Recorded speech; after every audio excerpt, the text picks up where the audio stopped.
నెల్లూరులోని శ్రీ రాధాకృష్ణ ధ్యాన మందిరం, శ్రీ గణపతి సచ్చిదానంద స్వామి ఆశ్రమం మరియు అష్టలక్ష్మి దేవాలయం వేదికగా మే 31వ తేదీన 8వ రాష్ట్ర స్థాయి బ్రాహ్మణ వధూవరుల వివాహ పరిచయ వేదిక నిర్వహిస్తున్నట్లు రాష్ట్ర ప్రధాన కార్యదర్శి వేదం హరిప్రసాద్ ప్రకటించారు.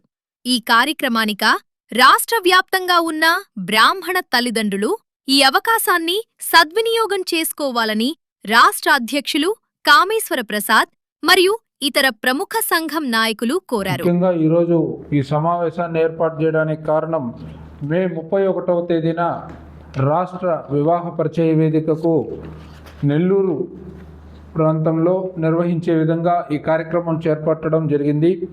హైందవ ధర్మాన్ని రక్షించే భాగంగా సనాతన సంస్కృతి సంప్రదాయాలు కాపాడుకోవడం బ్రాహ్మణ సమాజం చేస్తున్న కృషికి అభినందనీయంగా ఈ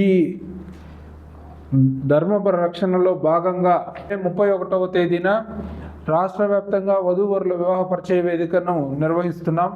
దీనికి బ్రాహ్మణ కుటుంబ సభ్యులందరూ విచ్చేసి ఈ కార్యక్రమాన్ని జయప్రదం చేసుకుని నూతన వధూవరులకు ఈ కార్యక్రమాన్ని వేదికగా మలుచుకొని వాళ్ళ బంగారు జీవితాలకు బాటుగా దీన్ని ఉపయోగించుకోవాలనేసి మరీ కోరుతున్నాము. అలాగే 31వ తేదీన శ్రీనివాస కళ్యాణం ఉదయం 6 గంటలకు శ్రీనివాస కళ్యాణం కూడా నిర్వహిస్తున్నాం. దీనికి కూడా తిరుపతి జిల్లాలోని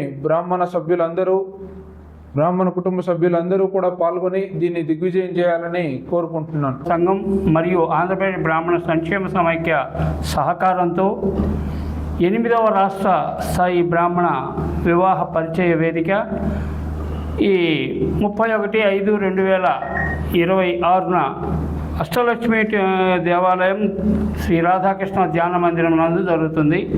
కాబట్టి ఆహ్వానిస్తున్నాము. బ్రాహ్మణ బంధువులందరూ కూడా విచ్చేసి ఈ సదవకాశాన్ని ఉపయోగించుకొని మీరందరూ కూడా ఈ తిరుపతి జిల్లాలో కూడా ఉండే సంఘాలన్నీ కూడా మీ యొక్క సహకారాన్ని అందిస్తూ ఈ కార్యక్రమాన్ని విజయవంతం చేయాలని ఈరోజు ఇక్కడికి విచ్చేసి విన్నవించుకోవడానికి వచ్చాము.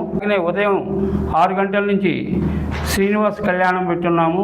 ఒక శుభ కార్యక్రమం చేసుకొని తర్వాత వివాహ పరిచయ వేదిక చేసుకుంటే బాగుంటుంది అనే ఒక పెద్దల సూచన మేరకు ఈ కార్యక్రమాన్ని పెట్టడం జరిగింది.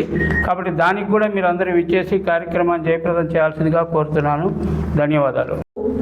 నిజానంగా మనం ఒకసారి గమనించినట్లయితే బ్రాహ్మణులకు చాలామందికి వివాహాలు జరగడం అనేటువంటిది చాలా కష్టతర సాధ్యమైనటువంటి విషయంగా మనం చూస్తూ ఉన్నాం. దాదాపుగా 70% మంది పురుషులు ఉంటే 30% మంది అమ్మాయిలు ఉంటూ ఉన్నారు. అంటే వాళ్ళకి వివాహాలు జరగడం అనేటువంటి చాలా కష్టంగా తయారైపోతుంది. అటువంటి తరుణంలో నెల్లూరు నగరంలో శ్రీ గాయత్రి కళ్యాణమస్తు బ్రాహ్మణ వివాహ పరిచయ వేదిక అనేటువంటిది ఉచితంగా బ్రాహ్మణుల యొక్క వివాహ వ్యవస్థ కొరకు వివాహ వ్యవస్థ పరిపుష్టం చేయడం కొరకు పరిచయ వేదికను నిర్వహిస్తోంది. ఇప్పుడు ఈ కార్యక్రమానికి ఆరంభంగా శ్రీనివాస కళ్యాణంతో ప్రారంభమవుతుంది. ఉదయం 6 గంటలకు 9 గంటల నుంచి వివాహ పరిచయ వేదిక కార్యక్రమం అనేటువంటిది ప్రారంభమవుతుంది.